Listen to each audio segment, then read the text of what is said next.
समाज परिवार परिवेश में आप रहते हो ना, लोग आपको हमेशा क्या बोलते हैं, अरे रिश्ता चलाना है भाई, झुक के रहना है, दबना है। हाँ, नहीं झुकोगे दबोगे तो भला रिश्ता चलेगा। ऐठना नहीं चाहिए, बहुत ज़्यादा मान सम्मान की भी परवाह नहीं करना चाहिए। चलो दब जाओ, चलो झुक जाओ, अब हम आ रहे हैं, हम भी तुमको सॉरी बोल देते हैं। चलो मान लो ये चीज़ एक बार हुई, दो बार हुई, करते करते करते एक लंबा समय गुजर गया, 20 साल, 25 साल, 30 साल।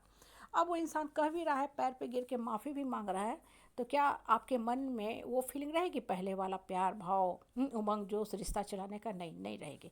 बच्चे की जो हैंड राइटिंग होती है ना, आप देखना शुरू में ख़राब लिखता है हर बच्चा। बहुत कम बच्चे होते हैं जो एकदम स्टार्टिंग से ही बहुत अच्छा लिखे, उनके हाथ काँपते हैं।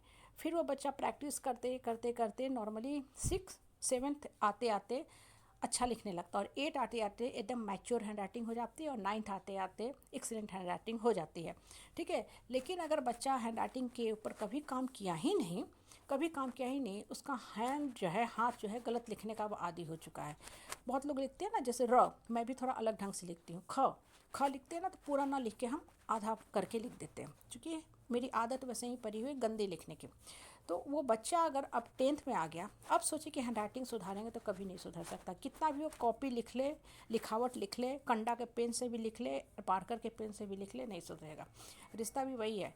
ठीक है, शुरू में कुछ ख़राब था, मनमुटाव था आपके फैमिली के साथ, आपने नहीं सुधारा। अब 20 साल 25 साल बाद शादी के बाद रिश्ते नहीं सुधर सकते। जैसे बच्चे का भी पढ़ने का एक आयु होता है।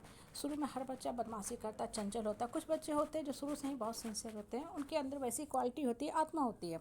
लेकिन 6 के बाद बच्चा अगर 7th आते आते मैच्योर नहीं होता है, नहीं पढ़ाई पे फोकस करता है, और 8 में आने के बाद भी खिलवाड़ कर रहा है, तो I am very sorry to say बच्चे के भविष्य हमेशा परसेंटाइल लगा रहेगा। हालांकि ऐसा नहीं है नहीं सेट करते, कुछ बच्चे लैटर स्टेज भी जाके सेट कर जाते हैं, तो उनके कर्म अच्छे होते हैं। लेकिन उसको हम एक आदर्श लाइफ लाइन नहीं मान सकते कि उनका बच्चा फेल किया था, हाँ वो बच्चा +2 में फेल किया था तो IAS बन गया, IPS बन गया, तो हम भी अपने बच्चे को फेल करा दें फिर IAS IPS बन जाएंगे। कॉपी करना चाहिए, मोटिवेशन लेना चाहिए, लेकिन इसका मतलब ये नहीं कि उसी चीज़ को एकदम ब्लाइंडली फॉलो कर ले। बहुत कुछ जीवन में इंसान सीखता है, और इंसान का अपना कर्म फैक्टर भी होता है, वो एक अलग फैक्टर है। लेकिन कर्म करते रहना है, सही कर्म करते रहना है। सही कर्म करते रहोगे ना, तो कर्म का फल मिलने में डिले ज़रूर होता है, लेकिन एट द एंड आपको कर्म फल मिलता ही मिलता है। ठीक है, आपने बहुत अच्छा से पढ़ाई किया, मेहनत किया, हो सकता है कि आपको उस मुताबिक रैंक नहीं आया, मनचाहा ब्रांच नहीं मिला, स्लिप कर गया, लेकिन आप अभी भी मेहनत कर रहे हो, अपना मनचाहा सब्जेक्ट में पढ़ रहे हो, लगे हुए हो, आपको फिजिक्स में इंटरेस्ट था, मैथ्स में इंटरेस्ट था, नो डाउट आप वहीं सेट हो जाइएगा, वहीं सेट हो जाइएगा, वहीं जाइएगा जहाँ आपको एक्चुअल में जाना था। हो सकता है थोड़ा सफ़र में आप सफ़र किए, समय ज़्यादा लग गया, 5 साल एक्स्ट्रा समय लग गया, लेकिन आप पहुँचिएगा वहीं। कहने का मतलब क्या है ना, जीवन में कर्म करते रहना है।